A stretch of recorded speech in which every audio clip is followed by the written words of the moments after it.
La miséricorde de Dieu est à l'œuvre toujours.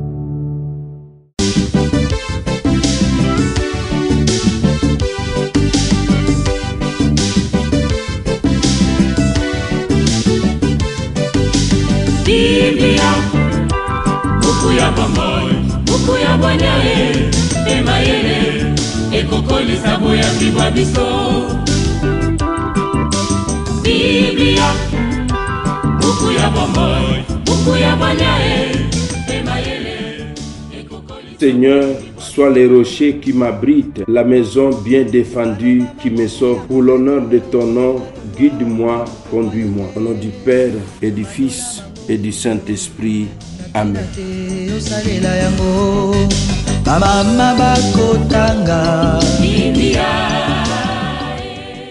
Bien, chers frères et sœurs, dans le Christ, bonjour. Ce mardi 3 février, notre mère l'Église nous propose en méditation ces deux textes. La première lecture est tirée du deuxième livre de Samuel, au chapitre 18, du verset 9 au verset 10, puis verset 14, puis du verset 24 au verset 25, et enfin du verset 30 jusqu'au chapitre 19, verset 4. L'évangile, c'est l'extrait de l'évangile de Jésus-Christ selon saint Marc, au chapitre 5, du verset 21 au verset 43. Prions le Seigneur.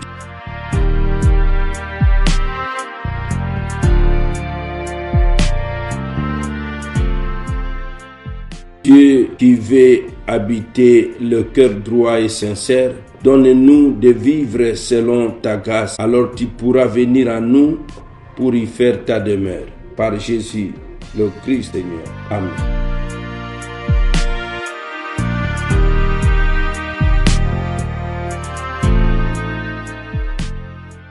Liturgie de la parole de Dieu. Première lecture. Lecture du deuxième livre de Samuel. En ce jour-là, dans sa fuite, Absalom se retrouva par hasard en face des serviteurs de David. Il montait un mulet et le mulet s'engagea sous la ramure d'un grand térubin. La tête d'Absalom se prit dans les branches et il resta entre ciel et terre, tandis que le mulet qui était sous lui continuait d'avancer.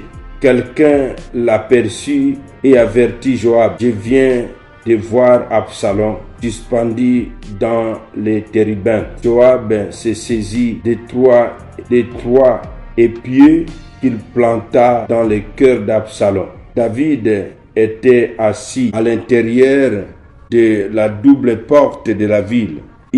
Un guetteur allait et venait sur la terrasse de la porte et au-dessus des remparts. Comme il regardait au loin, il aperçut un homme seul qui courait. Le guetteur cria pour avertir le roi, et le roi dit: s'il est seul, c'est qu'il a une bonne nouvelle à nous annoncer. Le roi lui dit: écarte-toi et tiens-toi là. Il s'écarta et attendit. Alors arriva l'Éthiopien qui déclara: bonne nouvelle, mon Seigneur, le roi. Le Seigneur t'a rendu justice aujourd'hui en t'arrachant aux mains de tous ceux qui se tenaient contre toi. Le roi demanda: le jeune Absalom est-il en bonne santé? Et l'Éthiopien répondit: qu'ils aient le sort de ce jeune homme, les ennemis de ton nom, Seigneur le roi, et ceux qui se sont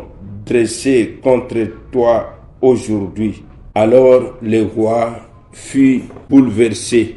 Il monta dans la salle au-dessus de la porte et il s'est mis à pleurer. Tout en marchant, il disait: mon fils Absalom, mon fils Absalom, pourquoi ne suis-je pas mort à ta place? Absalom mon fils, Absalom mon fils. On alla prévenir Joab. Voici que le roi pleure. Il est en deuil d'Absalom. La victoire ce jour-là s'échangea en deuil pour toute l'armée, car elle a pris ce jour-là que le roi était dans l'affliction à cause de son fils. Et ce jour-là, l'armée rentra dans la ville à la dérobée. Comme se dérobe une armée qui s'est couverte de honte en fuyant durant la bataille. Parole du Seigneur, nous rendons grâce à Dieu. David face à la mort d'Absalom. Premier enseignement théologique, la tragédie du péché et de la rébellion. Deuxième enseignement, la paternité blessée de David. Troisième enseignement, la victoire qui devient défaite intérieure. Quatrième enseignement, la souffrance comme un lieu de la vérité du cœur. La tragédie du péché et de la rébellion. Absalom meurt non seulement à cause d'une bataille, mais à cause d'un chemin de révolte contre l'ordre voulu par Dieu. Le texte rappelle que le péché détruit d'abord celui qui le commet. Deuxième enseignement, la paternité blessée de David. La réaction de David, mon fils Absalom, révèle un cœur de père plus fort que la logique politique ou militaire. Théologiquement, David préfigure Dieu Père, dont l'amour dépasse la faute de ses enfants. Troisième enseignement, la victoire qui devient défaite intérieure. David pleure au moment même où le peuple célèbre la victoire. Cela montre que le succès extérieur ne guérit pas toujours les blessures intérieures. Quatrième enseignement, la souffrance comme un lieu de vérité du cœur. Le roi ne cache pas sa douceur, sa douleur. La Bible reconnaît la légitimité du deuil, même chez l'homme de foi. Attitude chrétienne à cultiver. Compatir plutôt que juger. Savoir pleurer même ceux qui ont mal agi. Accueillir la souffrance sans honte. La foi n'annule pas les larmes. Aimer sa condition. L'amour vrai ne dépend pas de la réussite ou de l'échec. Distinguer juste et vengeance. Laisser à Dieu le jugement ultime. Évangile de Jésus-Christ selon saint Marc. En ce temps-là, Jésus regagna en barque l'autre rive et la grande foule s'assembla autour de lui. Il était au bord de la mer. Arrive un des chefs de synagogue nommé Jaïr. Voyant Jésus, il tomba à ses pieds et le supplie intensement. Ma fille est encore si jeune et à la dernière extrémité. Viens lui imposer les mains pour qu'elle soit sauvée et qu'elle vive. Jésus partit avec lui et la foule qui le suivait était si nombreuse qu'elle l'écrasait. Or, une femme qui avait des pertes de sang depuis 12 ans, elle avait beaucoup souffert des traitements de nombreux médecins et elle avait dépensé tous ses biens sans avoir la moindre amélioration. Au contraire, son état avait plutôt empiré. Cette femme donc, ayant appris ce qu'on disait de Jésus, vint par derrière dans la foule et toucha son vêtement. Elle se disait en effet, si je parviens à toucher seulement son vêtement, je serai sauvée. À l'instant, l'hémorragie s'arrêta et elle ressentit dans son corps qu'elle était guérie de son mal. Aussitôt Jésus se rendit compte qu'une force était sortie de lui et il retourna dans la foule et demandait « Qui a touché mes vêtements ?» Ses disciples lui répondent « Tu vois bien la foule qui t'écrase et tu demandes qui m'a touché ?» Mais lui regardait tout autour pour voir celle qui avait fait cela. Alors la femme saisie de crainte et toute tremblante, sachant ce qui lui était arrivé, vint se jeter à ses pieds et lui dit toute la vérité. Jésus lui dit alors, « Ma fille, ta foi t'a sauvée. Va en paix et sois guérie de ton mal. » Comme il parlait encore, les gens arrivent de la maison de Jaïr, le chef de synagogue, pour dire à celui-ci, « Ta fille vient de mourir. À quoi bon déranger encore le maître ?»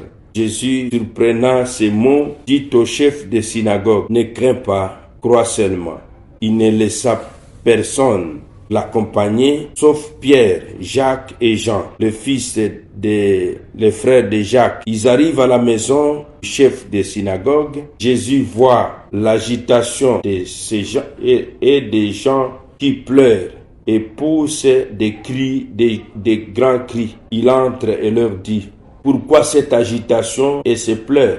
L'enfant n'est pas mort, elle dort. Mais on s'est moqué de lui. Alors il met tout le monde dehors, prend avec lui le père et la mère de l'enfant et ceux qui étaient avec lui, puis il pénètre là où reposait l'enfant. Il saisit la main de l'enfant et lui dit: Talita koum, ce qui signifie jeune fille, je te le dis, lève-toi. Aussitôt la jeune fille se leva et se mit à marcher. Elle avait en effet 12 ans. Ils furent frappés d'une grande stupeur et Jésus leur ordonna fermement de ne le faire savoir à personne. Puis il leur dit de la faire manger. Acclamons la parole de Dieu. Louange à toi, Seigneur Jésus. Mes frères, mes sœurs dans le Christ, la femme hémorroïde et la fille de Jaïr. Comme enseignement théologique, nous retiendrons 5 enseignements. Jésus, Seigneur de la vie et de la mort, la foi qui touche Dieu, une foi persévérante face au désespoir. 4e enseignement, Jésus restaure la dignité humaine. 5e enseignement, la vie plus forte que la mort. Jésus, Seigneur de la vie et de la mort. Jésus guérit une femme exclue et ressuscite une enfant. Il se révèle comme un maître de toute la vie corporelle et spirituelle. 2e enseignement, la foi qui touche Dieu. La femme n'a ni parole officielle, ni statut religieux, mais sa foi touche Jésus. Le salut ne dépend pas du rang, mais de la confiance. 3e enseignement, une foi persévérante face au désespoir. À Jaïr, Jésus dit: ne crains pas, crois seulement. La foi est un combat contre la peur. 4e enseignement, Jésus restaure la dignité humaine. La femme est rendue publique, appelée ma fille.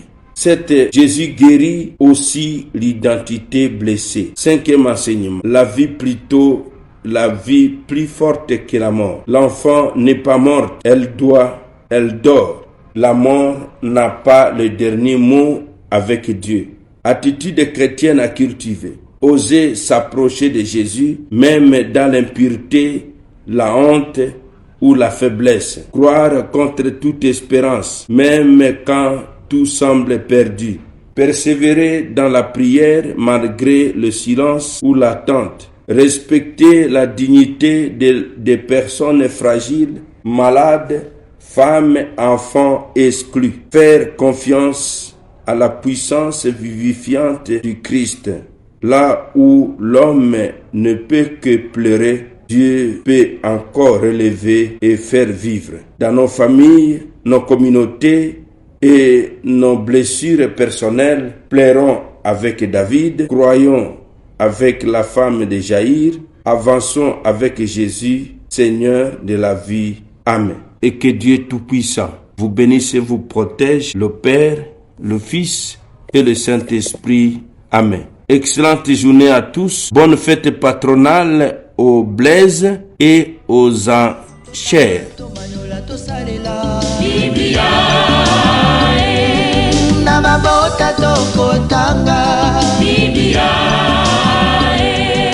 Namasanga tokotanga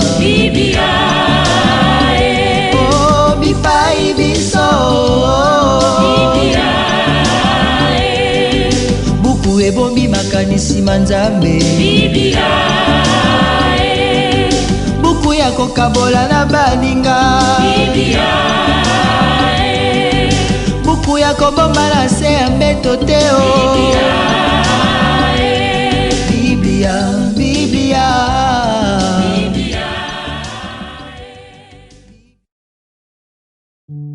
La miséricorde de Dieu est à l'œuvre toujours.